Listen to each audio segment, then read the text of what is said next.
called Duet for 2 torches and a Theremin.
This piece is called Connected Breath Trio.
Salem with us. It's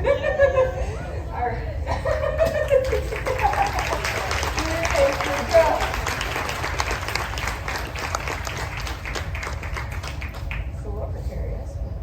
Okay. So I'm gonna do a demo with the time that we have left.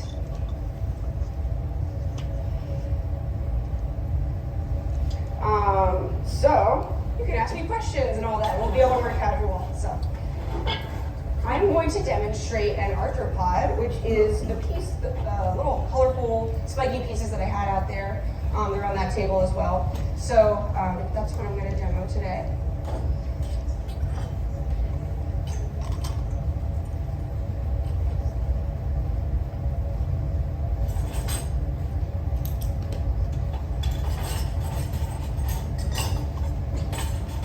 The arthropods are one of the first pieces I started really making in class that I got really excited about in like 2013 or something like that. And the story I have for them is they are fossils from the future.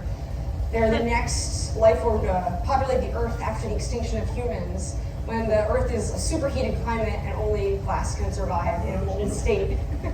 So let's go ahead and do that.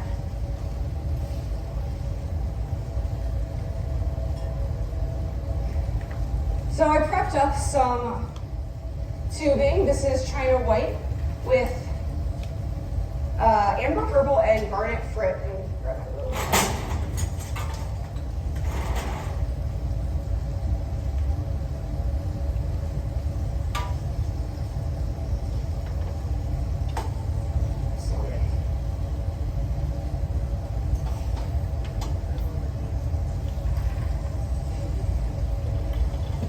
If anyone has any questions about what you just witnessed or what that weird noise was, you can feel free to ask.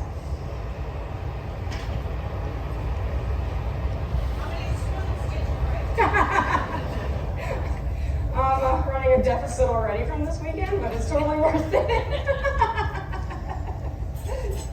Thanks for asking. Yes. Oh yes, she asked how many spoons did you break? I'm gonna kind of focus on. Thanks for reminding me. Please raise your hand and we'll bring the microphone to you and ask your questions.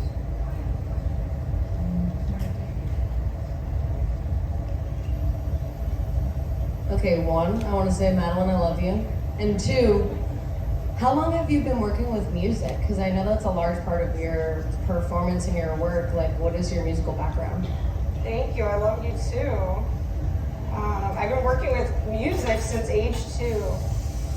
And yeah, pretty much like ingrained in me. So that's when I started violin as a little kid. I was in diapers.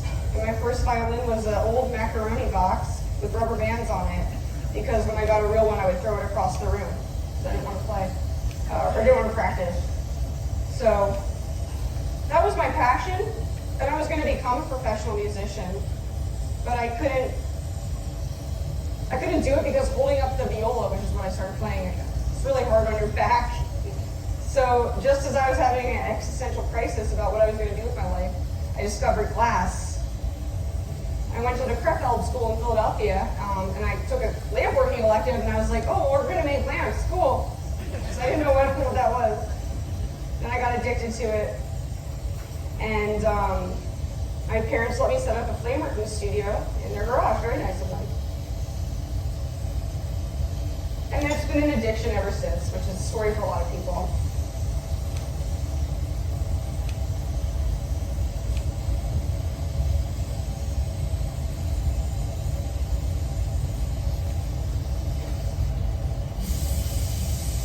Madeline, did you ever study dance in this sort of musical upbringing that you had, like modern dance or anything like that? You asked, did I ever study dance? Dance. Definitely not. I would really benefit from that. I was thinking that when we were rehearsing, I was like, I should study dance a little bit more so I feel less awkward with my body. So that might be something I look into.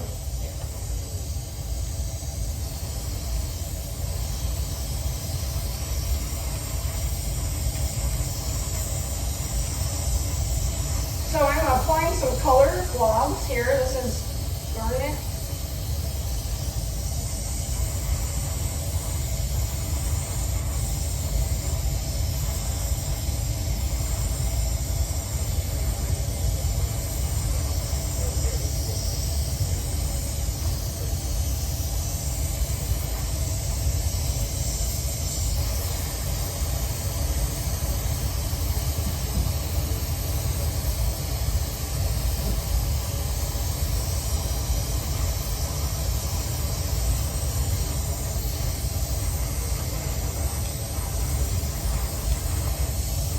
Pulling them out to make the legs.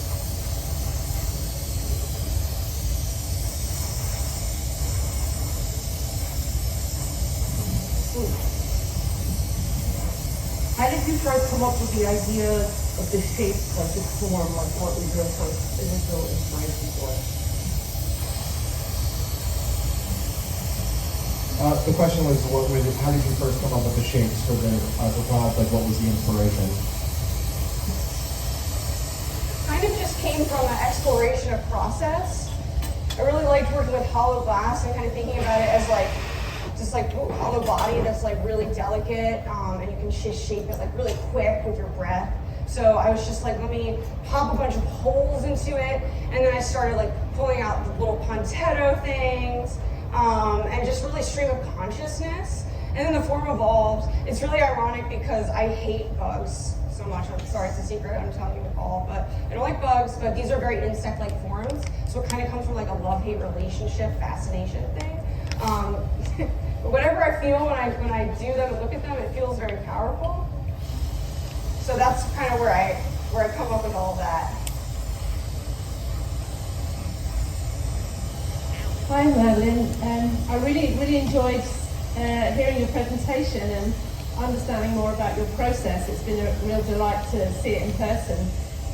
But can you tell me a bit more about that equipment to your right, that white? Tell me about that. What's going on there? Yeah, good question.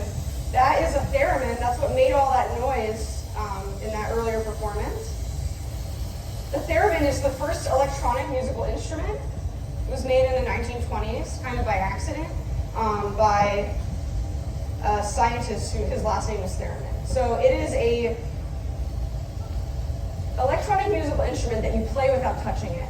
This sensor here senses your movement, and it controls the volume, and then that one controls the pitch. So it's all about proximity.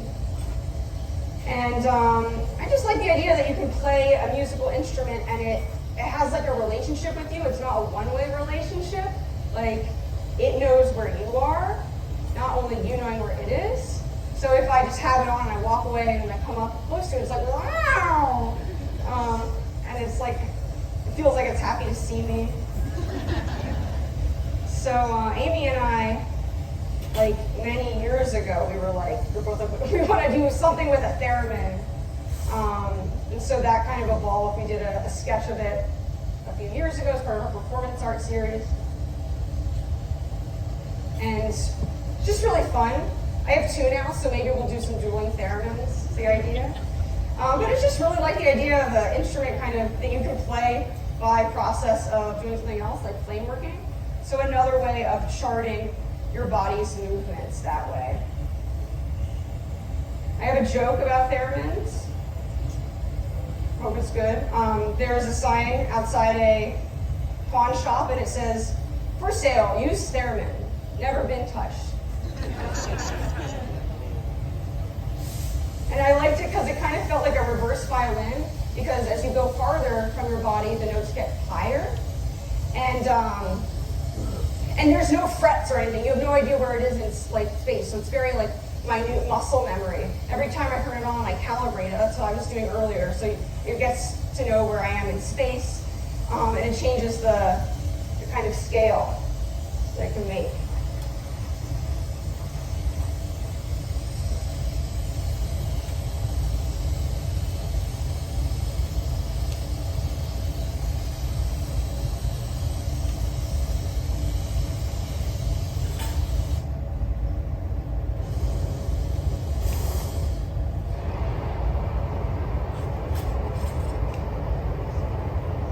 This is double amber purple.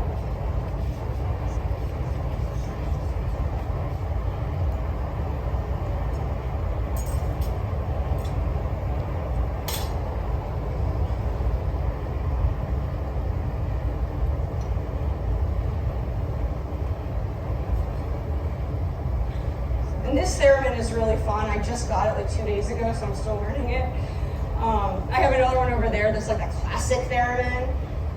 That it makes one noise, and it used to be used as sound effects in like scary movies, or like aliens, like woo. And it was used in the Beach Boys song "Good Vibrations." If you know that song, it's the thing that goes. It's very fitting for that. So this one is sort of like new technology, and it can like you can program it to play different scales, arpeggios in different modes. Like a minor blues scale, major, so it sounds actually like music, not just like a really annoying sound. So that was exciting. Still kind of playing around with it, but it's super fun. And I'll have it out later if anyone wants to play with it.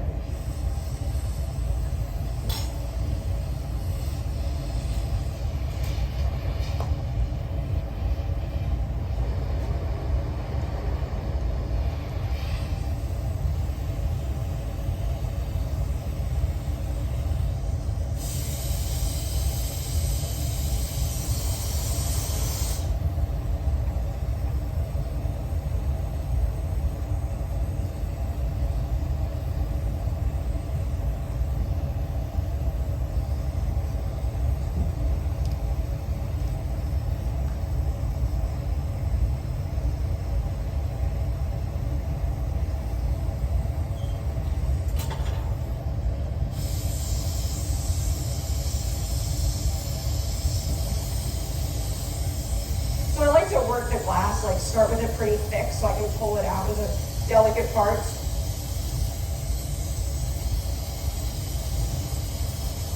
And I don't work with color a lot, as you can probably tell from my slideshow. I really like working with clear for a lot of my like interactive objects, because for me, clear feels like you're sculpting with light. You can really focus on the form and the optics and the shape and the way it interacts with the body or the environment. So I work with clear a lot, but color is also fun. I use it for like my wearables, my jewelry and stuff. And working it today because I thought it would be more cool.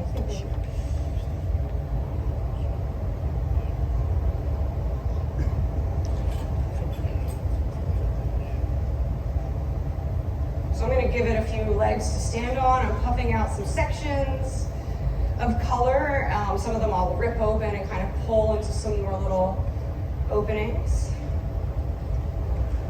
And I like to amass these, accrue them into like a larger kind of situation, so they're interacting with each other. A lot of my work is so big and fragile and like really inconvenient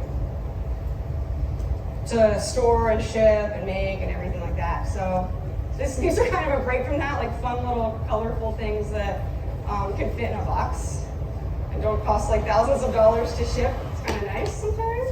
That's also one thing I love about video work, is that it's readily accessible to anyone, anywhere. It can be consumed by people at home, in a gallery, on their phones, whatever.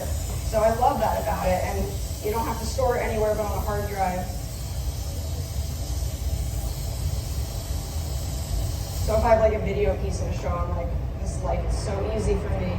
We just send them a WeTransfer link and it's so great.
Annealing a lot because I don't want it to break and I don't want to be embarrassed. But when I'm at home, I do like garage stuff quite often because it just lets the kiln do the work instead of me having to do the work.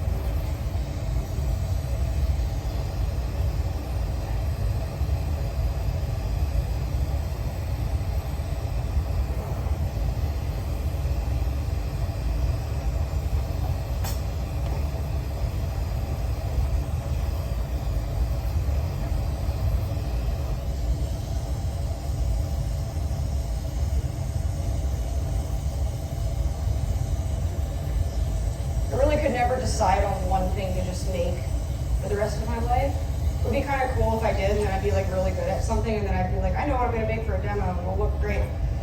If I sat here and made my like interactive work for you, it would be really boring because I would just be sitting there like staring at it, being like, do I like that or do I not like that?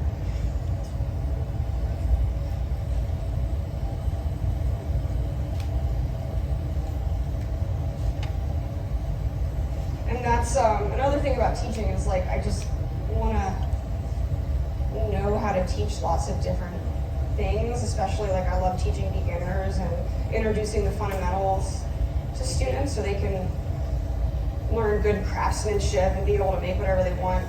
So I always kind of teach that type of thing.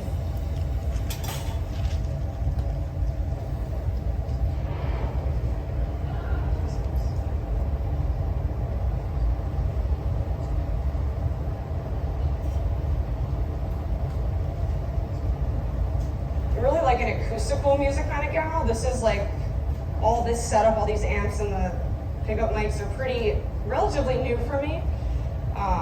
Ready to branch out into the electronics.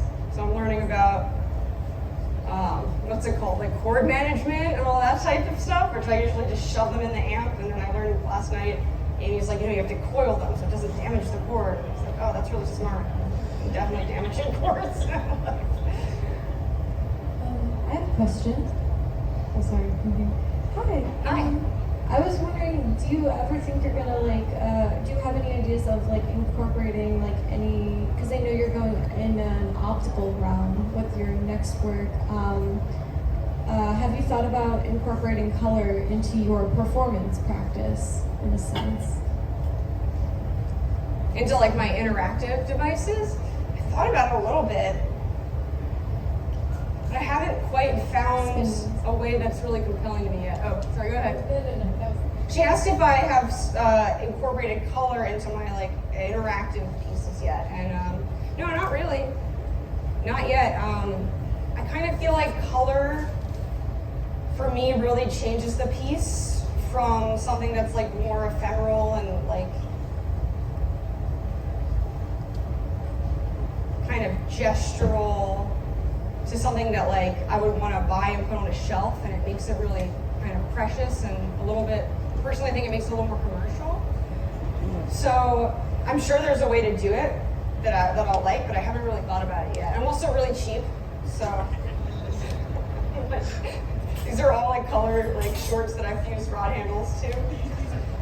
But I got some cool colors this weekend. They're greasy, so I'm excited to play with those a little bit. It's a brave new world of color, trying to keep up with all of the hype colors and stuff like that. Very alluring. But I have incorporated colors into the connected breath performances. I'll often do the points on color tubing, and that looks sick. That's really fun, and the end result is really cool too.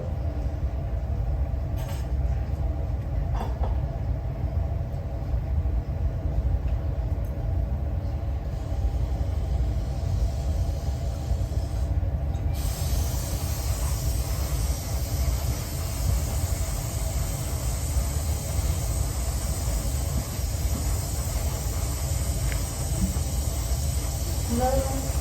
Yeah. I just want to say I love everything that you do. But I'm wondering along that same vein of color, have you thought about using quartz in some of your optical things? Have I thought about using quartz in some of my optical things? No. I really want to work with quartz. I'm kind of intimidated by how much heat you need for it. But do you think that would be cool? Would it do something optically?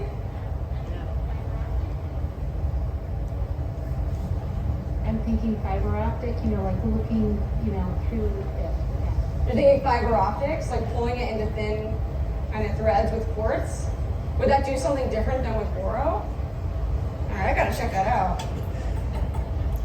I know that quartz has a beautiful sound to it, which I think I learned that from you, in Norfolk gas conference. And I have some quartz tubes that I accidentally ended up with, and they're my favorite things ever. And I've marked all the different nodes that you can hold it at to make the different overtones. It sounds like a meditation bowl or something.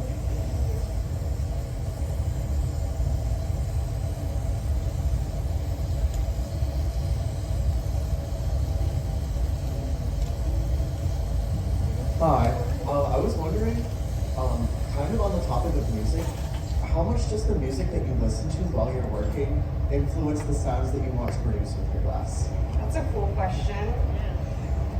Well, when I'm working, I really listen to NPR because it makes me feel like I'm not alone. Because I'm all alone. I like hearing other people talk. It kind of feels like body doubling, and I feel like I can keep working because someone else is. So I don't listen to too much music, but I do in the morning, and I listen to a lot of Brahms and Beethoven and Debussy. Really like the romantic composers that are really passionate and exciting. And often they incorporate the whole realm of human emotion into the sound, especially like Beethoven. It's so great. It's like very happy, terrifying, sad, exuberant all at once.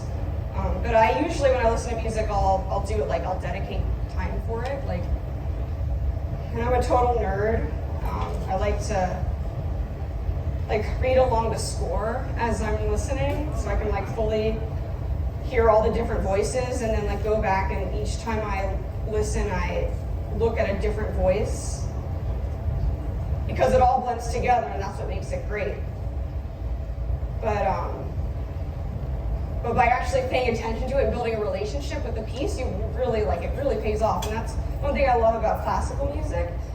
And I'm kind of biased because I was exposed to it kind of early on, so I sort of got obsessed with like opera when I was like 12. And as for fun, I would transcribe opera librettos with my left hand, just as a fun thing to do, because I was like, I have to go to art school, and because I love glass and I don't know how to draw. I never thought I was going to be an artist at all ever, until I got into glass. So I was like, damn, I have to figure out, like, I have to have a portfolio and all that. And before I took any classes, I would just like be like, well, at the time, there was this thought like, if you work your left hand, it will make your two hemispheres of your brain smarter, work together. So that's what I did for fun, alone in my room. Totally cool. And it was great. Hello. I was just Hey. wondering if you've ever used fume in any of your optic pieces that you would wear on your head, maybe to give a tint similar to sunglasses. I wonder if I ever used what? Fume. No, I really would love to use fume, but I'm really afraid of it, because often flame shops just don't have the ventilation for it. And a lot of flame shops that I go to, I definitely wouldn't want to. So, but I think I would love to do that someday, because you can color the whole piece with it, and it can be very delicate. So I would love to. I gotta go to a shop with great ventilation, or just whip out a respirator and do that too. It's all possible.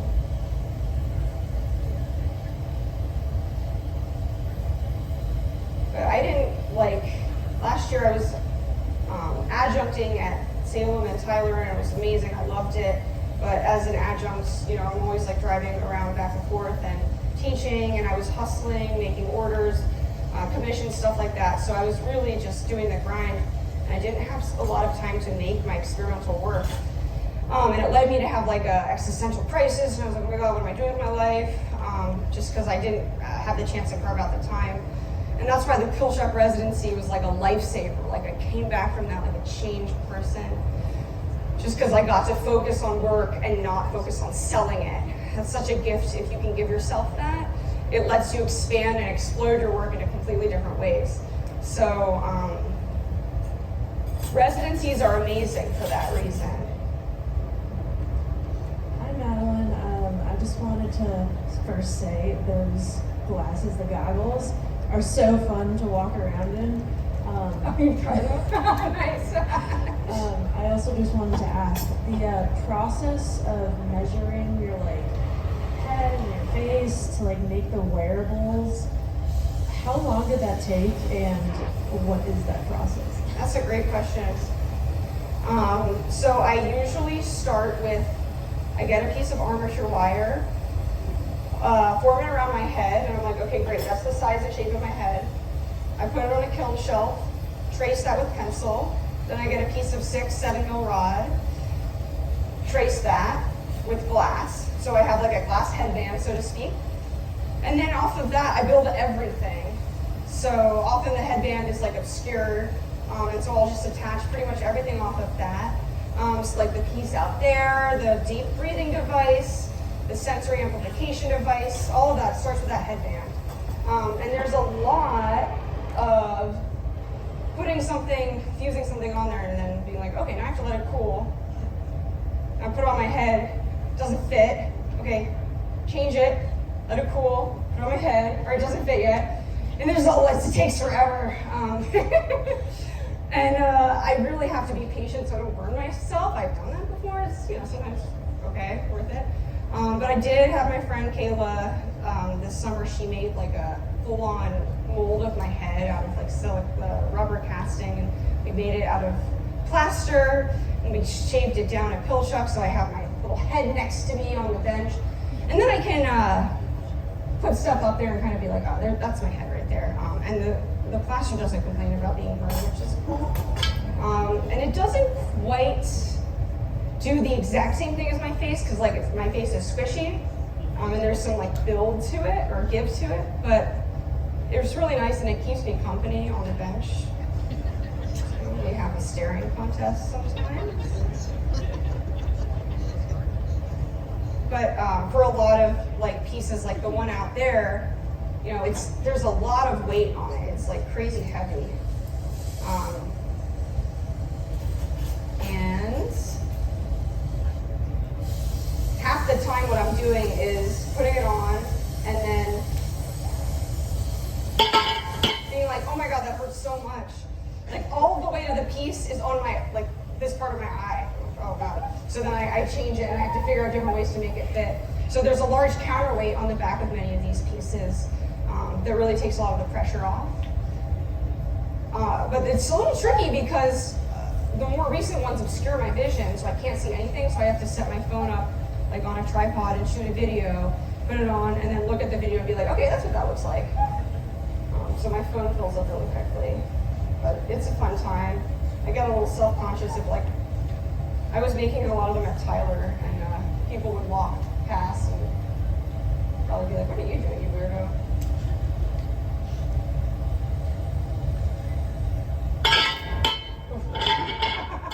The mic is still on there. That's cool.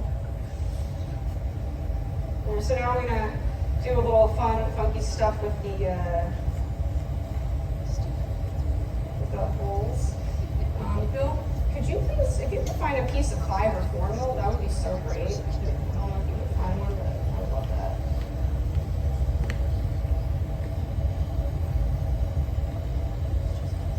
I work really hard, as you will tell, a lot harder than a lot of people work. I just have like a sense of urgency in me. And I kind of like the fluidity that a lot of heat adds into the class as you're working it. So that's just my personal preference. And then there's always this like race to just kind of get it done like while you can. But I sort of envy people who can work slowly and calmly. Also when I demo, like I'm always like, you gotta do it fast, because I think really TikTok has changed my brain, probably for the worse. But more and more today, we're like operating in an economy of attention. Everyone's competing for everyone's attention. So often when I demo, especially like when I'm teaching here, I'm like, gotta get it done fast, because people will get, just gotta like hold their attention. So it's just kind of an interesting thing, but I like to grab attention while I have it. Thank you so much.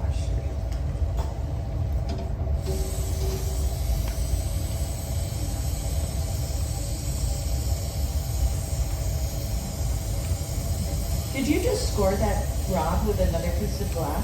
Yes, I did. What did you do, Bill?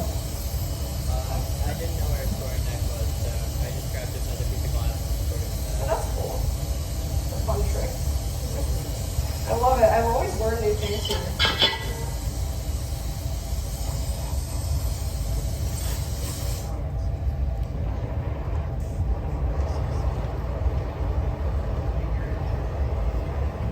I did not have a scoring knife to cut that rod, so I just grabbed another piece of glass, scored it with a piece of glass, and I used that.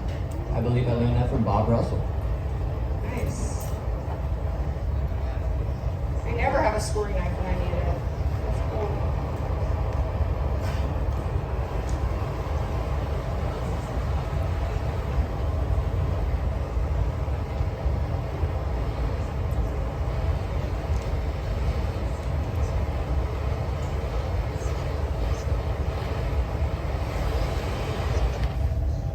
As you can tell from my slideshow, there's two very different sides of my work, especially when it what culminated in my thesis work in grad school. One side is very kind of technical, pseudoscientific, exact, interactive objects, a little meticulous. And the other side is quick, ephemeral, action-based. It takes not a whole lot of skill to blow a crazy, out of control bubble. Maybe it takes some skill to forget how to not turn. So I kind of like being able to balance the two sides of that in my work, and kind of feel like being able to play around with it. Play around with glass keeps it fresh, keeps me questioning why am I doing what I'm doing? Why am I working with it? Keeps our relationship fresh. And then here, this is sort of a meeting it halfway, where right now I'm, sometimes I'll plan these out a little bit ahead of time, but I'm just sort of doing it spur of the moment, so I don't have to worry too much, and so I can kind of chat. So that's kind of fun. It's like stream of consciousness in a way, but there will be an end product, so it kind of is like a little bit of a middle ground. But as you can see, I'm like kind of hopping all over. I'm popping open some of the bubbles that I put some color on ahead of time, so they'll have these like colorful edges as they're open.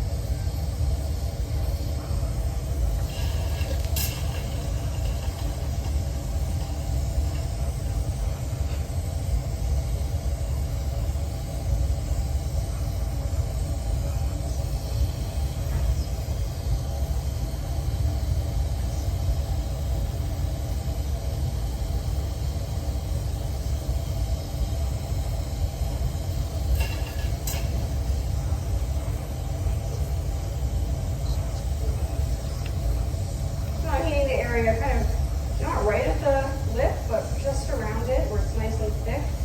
Preheating my 4 mil rod, grabbing it, kind of getting a sense for feeling how much it's going to move, and pulling out accordingly.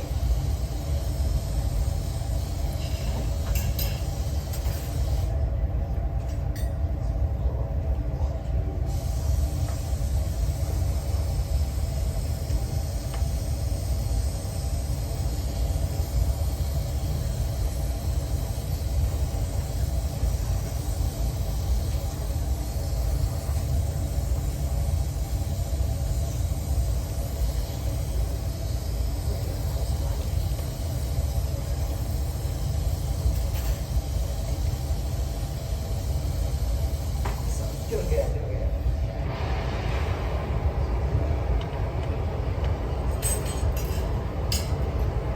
So exciting to be demoing at the IFC. It's like kind of surreal. I started coming to the IFC when I was a student at Tyler. Actually, the first time I went to Salem was, I want to say, in 2010, and we came for something called the Glass Olympics, which was super cool. I don't know if anyone remembers that. Anyone here for that? Yeah. Do they still do that? They do? Okay, cool. That was so fun. So people from all different schools came. I was actually at Cleveland Institute of Art at the time. That's where I started my undergrad. So we all drove over from Cleveland and got to see Salem, and I was like, wow, this is an awesome place, because most schools, a lot of schools, especially like at the time, there's like one torch maybe, and you have to kind of fend for yourself, teach yourself, and there's nothing wrong with that. I was self-taught. That's like kind of, once I learned networking in high school, and then I learned from YouTube, and this was YouTube in like 2008, 2007, so there wasn't a lot of great stuff on there back then, or at least I wasn't able to find it. And then most of my education was from taking workshops. Like I took workshops at Pittsburgh Glass Center, which was amazing. I was able to get scholarships, and I got to learn from like amazing people. I took classes at Corning. I took a class with Emilio and Simone Costani, and that's really what kind of helped me like understand what to do about tubing, how to work with it, different ways of working with it. like a little crackage here, which I'm just gonna open up and let it do what it wants to do. That's fine. I'll call it that. Madeline? Yeah. Here. Hey.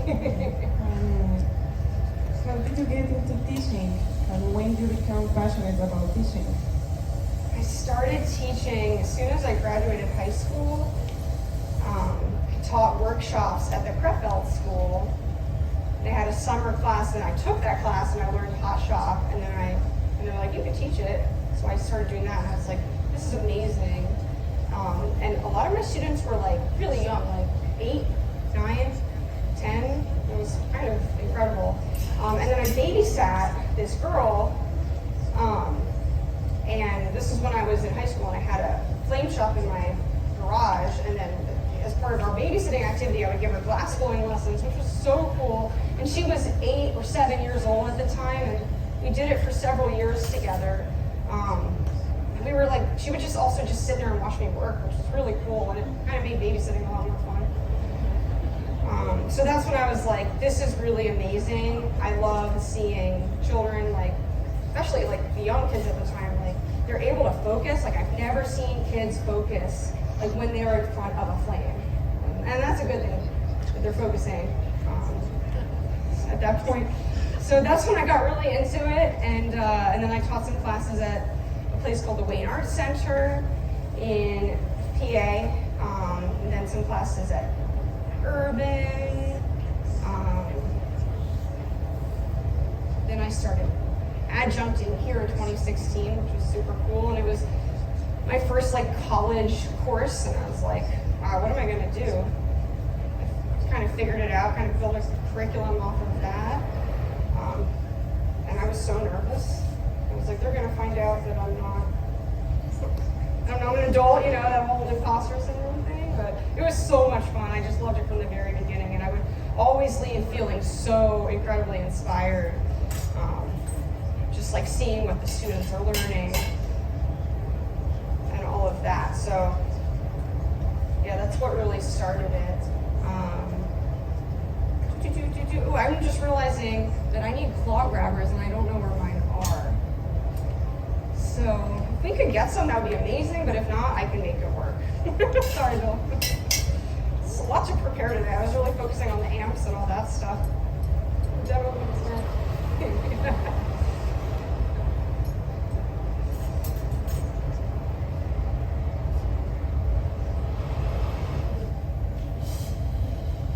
But I also became really excited about teaching when I was in high school, and as part of my volunteer service for high school, I volunteered for an organization called Musicopia, which in Philadelphia, it brings classical music to underprivileged children. So I would go every week, and kids who were like in middle school and stuff, you know, we would be in an orchestra together. So I got to coach them, and that was really amazing, and I loved that. It was so cool. It was so cool, like seeing something that normally a lot of people don't have access to, unless you have a certain level of privilege or access. Seeing that go into their hands, it was so inspiring. And at the same time, I was also learning. I had to learn, how to draw to get into art school, and that was a struggle. But I also had that similar relationship with my drawing teacher. I took classes at Moore College of Art in Philadelphia. Oh my God, thank you. Wow. All right, I might not use them after all, but I appreciate you doing the wild goose chase for me. So I was just really meditating on that point, like on just how fulfilled the whole experience was, and kind of the give and take that you have on both sides of the teaching and learning relationship. And every time I would take a class, moving forward from that, I would just leave so inspired. So it was really wonderful.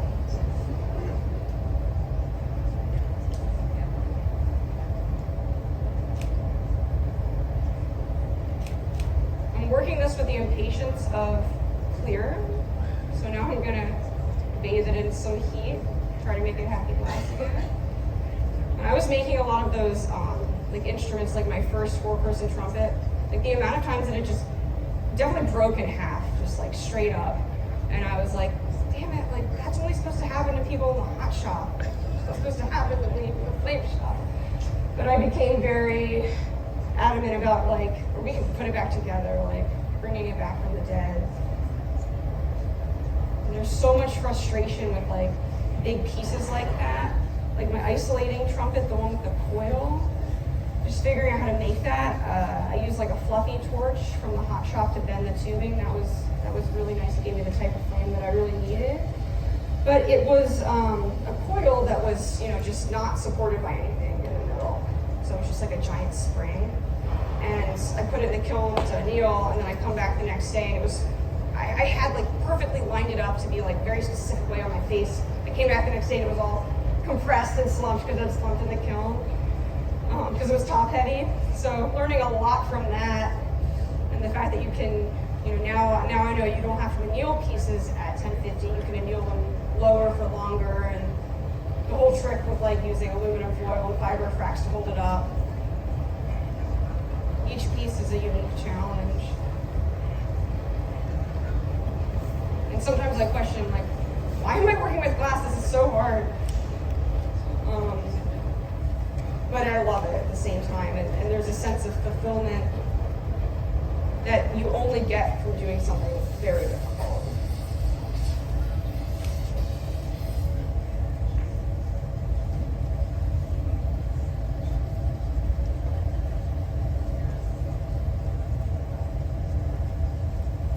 All right, we're getting close here.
Stand in different positions, kind of just like cool from every different angle.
I dunk this in that thing of water, would that be cool? I won't, but it'll be fun.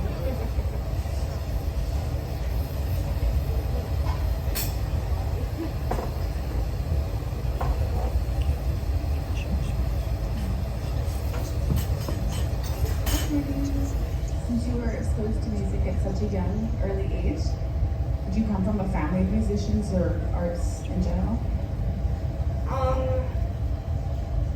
My grandmother,